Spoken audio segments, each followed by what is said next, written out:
Press conference में क्या? Thank you. नमस्कार। सबसे पहले मैं एक ये अनाउंस करना चाहता हूँ कि 18 तारीख से मैं एक यात्रा शुरू करने जा रहा हूँ। बाड़मेर जैसलमेर लोकसभा क्षेत्र की यात्रा करने जा रहा हूँ। उस यात्रा का नाम होगा थार उत्थान यात्रा। अब इस यात्रा का मुद्दा क्या है, इसमें क्या करेंगे, ये चीज़ आपको बताना चाहता हूँ ताकि पब्लिक तक पहुँच सके। तो देखिए, पहला ऐसा है कि उनको थोड़ा सरप्राइज प्लीज। तो इसमें क्या है कि जब मैंने देखा विकास का जो स्टेटस देखा, तो क्या है कि राजस्थान में जो विकास और जो शिक्षा, यानी कि शिक्षा और उसके साथ एम्प्लॉयमेंट, दोनों चीज़ों को आप देखिए जुड़े हुए एक दूसरे से, लेकिन दोनों में राजस्थान बहुत पिछड़ा है। अब ये क्यों है? जैसे आंकड़े आप देखिए, 2011 की बात है जब लास्ट जो जनगणना हुई थी, उस वक्त जो राजस्थान की जो शिक्षा के हिसाब से राजस्थान तीसरे नंबर पे था, और 2017 में मोदी साहब प्रधानमंत्री बनने के बाद में उन्होंने जो CSO के थ्रू जब आंकड़े इकट्ठे किए, उसमें भी राजस्थान तीसरे नंबर पे था। और तीसरे नंबर में जो है टोटल जो जनगणना, जो अपनी जो लिटरेसी रेट है, यानी कि शिक्षा जो रेट है, वो 69% है, जिसमें जो मेल है यानी कि जो पुरुष है उनकी 80% है, महिलाओं की जो है सिर्फ 57% है। अब ये इतनी कम शिक्षा क्यों है, और इस शिक्षा के कारण कैसे जो है ये अपना रोजगार अफेक्ट होता है, इन दोनों को एक साथ कैसे इंक्रीज किया जाए। अब जैसे शिक्षा के कई सारे जो प्रोग्राम हैं केंद्रीय सरकार के हैं, आपको पता है, महिलाओं के शिक्षा के हैं, जैसे बेटी बचाओ बेटी पढ़ाओ, सुकन्या समृद्धि योजना, महिला समख्या प्रोग्राम, साक्षर भारत प्रोग्राम, ये सब महिलाओं के लिए खास करके प्रोग्राम है। इन सारे प्रोग्राम का क्या हो रहा है अपने बाड़मेर जैसलमेर जिले में, क्या हो रहा है, क्यों नहीं हो रही, क्यों शिक्षा नहीं बढ़ रही, ये प्रोग्राम इम्प्लीमेंट हो रहे हैं या नहीं हो रहे हैं, ये सारी चीज़ें मेरे को, मैं पर्सनली इसको देखना चाहता हूँ। सरपंच एक एक एरिया में, एक एक विधानसभा सत्र में देखना चाहता हूँ मैं इसको। दूसरा, जो जहाँ तक एम्प्लॉयमेंट की बात है, यानी कि रोजगार की बात है, आप देखिए कि राजस्थान नीचे से दूसरे नंबर पे था। राजस्थान का अनएम्प्लॉयमेंट का जो रेट है 28% थी, 28% बहुत नीचे है।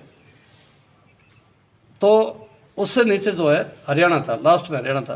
तो अभी जो लेटेस्ट जो थी, इसमें जो है अब एम्प्लॉयमेंट और एजुकेशन रिलेटेड स्किल डेवलपमेंट के कई सारे प्रोग्राम हैं, यानी कि अपना धंधा रोजगार, यानी कि मजदूरी करने के अलावा और भी कई सारे प्रधानमंत्री जी के जो स्कीमें हैं।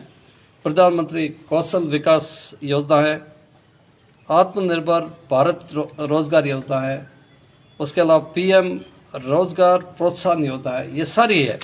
इन सब का कैसे इम्प्लीमेंटेशन हो रहा है? अभी जो भारत विकास यात्रा जो हुई थी, अभियान जो सरकार ने निकाला था, सभी जगह वो गई यात्राएं, उसका क्या इम्प्लीमेंटेशन हुआ है उसको भी देखना है मेरे को। तो ये सारी स्कीमें कैसे चल रही है, अल्टीमेटली आना कहाँ पे है कि बाड़मेर जैसलमेर लोकसभा क्षेत्र एरिया में जो शिक्षा और रोजगार क्या स्थिति है, क्यों नहीं बढ़ रहा है, कैसे बढ़ाया जाए, इसको समस्या को समझना है और उसका जो है ढूंढना है, उसको उपचार उसका ढूंढना है। ये इसका एक मेन मुद्दा है। दूसरा जो मैं है इसमें ये करना चाहते हैं कि हम जो सार्वजनिक समस्या है, एक एक जगह की सार्वजनिक समस्याओं को मैं जानना चाहता हूँ।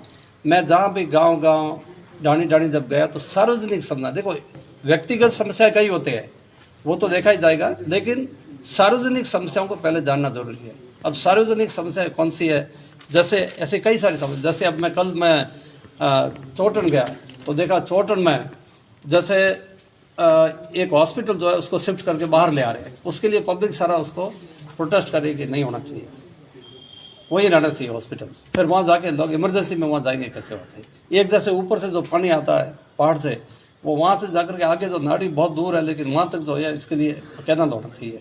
स्टेडियम होना चाहिए चौटन के, ये जैसे चौटन की एक सार्वजनिक समस्या है।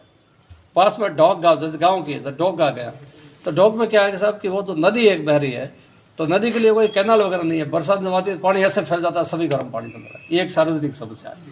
जैसे आप देखिए बाड़मेर जैसलमेर एरिया में आप देखिए डीएनपी एक बहुत बड़ी समस्या है, डीएनपी की।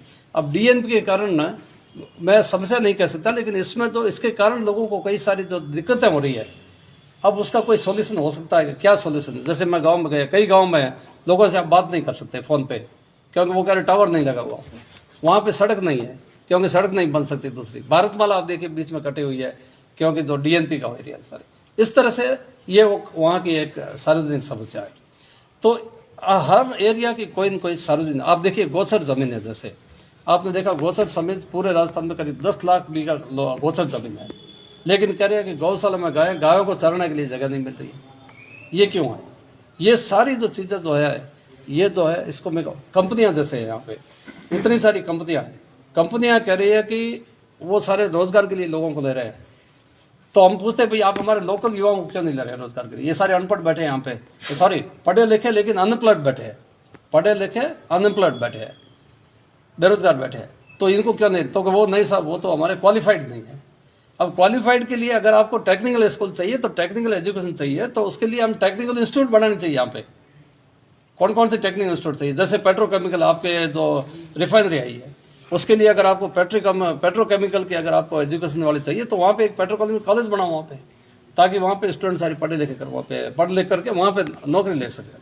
उनके अपने CSR फंड्स है, CSR फंड यहाँ पे लोगों को खर्च करिए। इतना सारा विकास होना चाहिए पास का, इतना सारा अरबों रुपए यहाँ से जा रहे हैं, लेकिन यहाँ का विकास होना चाहिए।